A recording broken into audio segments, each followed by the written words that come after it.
Hi, my name is Rich Harrington for Adorama TV, and I've headed out to the western deserts, to the mountains, to get some fun time shooting with some new cameras.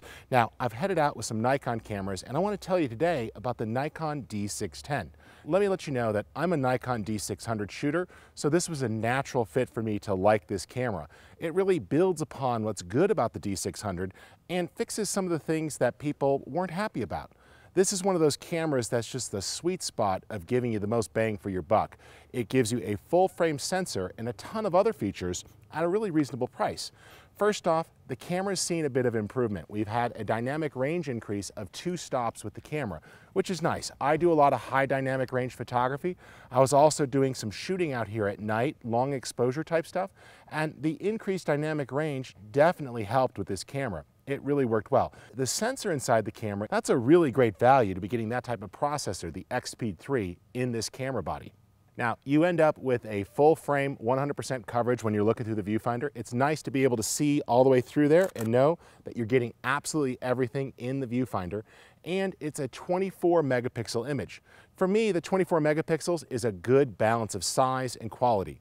I took this camera time-lapse shooting. I was able to shoot the entire night to a 128 gigabyte card, get all the frames I wanted on that card, great high-quality images, plenty of things to work with. I've done some panoramics and HDR. It's really held up well with the camera. Very happy with the size, and it works well for me. Nice, clean file, not a lot of noise. The camera body itself is also really rugged, weather sealed, which is great. I've been out here in some wet conditions. We've had cold, lots of things. Camera body held up really well. In fact, I took it out shooting last night. It was well below freezing. Camera had no problem, just kept shooting along. Of course, in that much cold, the battery life was a little bit shorter, but I was surprised at how long the battery and the camera lasted. And with 2 memory card slots, it's great. You could easily drop in 2 SD cards. It's super simple to have a backup card to shoot to. You could have that card have an automatic backup or do things like route video to one card, stills to another, and set the shooting order. So it really lets you take control of how the cards are being used. The Nikon D610 has a couple of things directly to react to some of the things people said about the 600. First off, the shutter block has been redesigned a bit. There were a few complaints with some of the shutter speed things tied to flash and a few other concerns.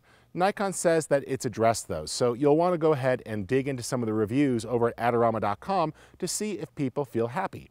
The camera itself, very fast, 6 frames per second as well as 3 frames per second when shooting in quiet mode.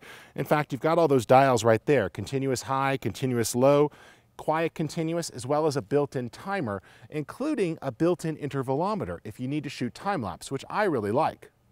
The camera has a new white balancing system, which holds up really well. It's also fantastic for video. A lot of folks are really happy with the Nikon and the video features. Many feel that they've caught up or even surpassed Canon's capabilities.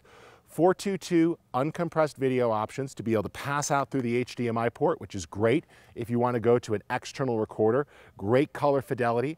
Both 1080 and 720 with really robust frame rates. You go up to 60 frames per second there. The live view panel offers the ability to autofocus. So this is really useful. You've got autofocus capabilities. It could even do facial recognition. That's going to help if you're shooting moving subjects and you're not as comfortable pulling focus. Large LCD panel on the back. No matter what type of shooting you're doing, this really comes in handy. When shooting video as well, you have the option of switching between DX and FX capabilities. Remember, this camera can use the higher quality FX lenses for the full frame sensor, but it is intelligent and can also handle DX lenses. So that means you could upgrade your lenses or build up your library of lenses as you want to, but continue to use some of the glass you've already invested in. You can easily attach on the bottom an extra battery grip or an L bracket to make this camera feel a little bit bigger in your hands if you want that, or give you extended battery life. I encourage you to head on over to Adorama.com and check it out. Here you'll find the ability to get a great price. You could read other people's reviews, see what they think about the camera. And of course, head over to the Learning Center where you'll find reviews and articles to help you get the most out of your photography. And I want to encourage you to not miss a single episode of Adorama TV. Remember, it's absolutely free. You get it on YouTube or iTunes. Both offer the option to subscribe. For Adorama, my name's Rich Harrington.